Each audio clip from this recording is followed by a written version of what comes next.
I used to work at a store, and one day during the middle of a shift, I glanced at the DVD shelf and noticed a movie sitting there entitled Fun Mom Dinner.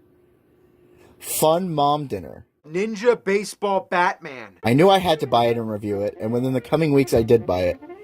I never got around to reviewing it.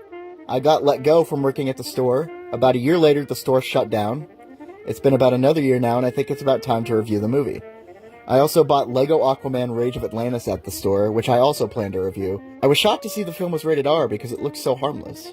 Less than 3 minutes into the film, the baby took their diaper off and feces got everywhere, and I regretted purchasing this movie with my hard-earned money. I purchased this movie from the store I worked at. I got money from them, and then I gave it back to them for this. At first, the jokes in this movie were so gross and immature that it made me want to aim towards having a more sophisticated sense of humor in my personal life. The movie was so childish that it made me want to read more books. But 22 minutes in, and it started to grow on me. You get invested in the characters and how they hate each other and shit. But then they start to get along, and you're like, aw. 42 minutes into the film, and I was on board with this movie almost completely. I think it's one of those things that starts off at its worst, and then gradually reveals its best. Which isn't how I would do a movie, but it's working for me. The childish jokes really never go away, but they appear less frequently as the film goes on.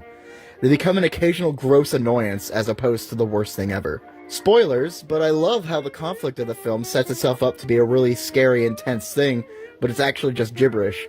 It's a good subversion of expectations, although the payoff of where the phone disappeared to turns into a corny, back in the day we didn't have iPhones joke, which always pissed me off.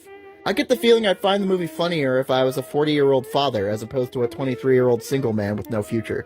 Overall, I'd say the film is not perfect at all, but it's a charming little thing that was much better than the title led on. I thought this would be complete useless Hallmark Channel white noise, but it turned out to be pretty funny and cute. Just get past the shit opening and you should be good.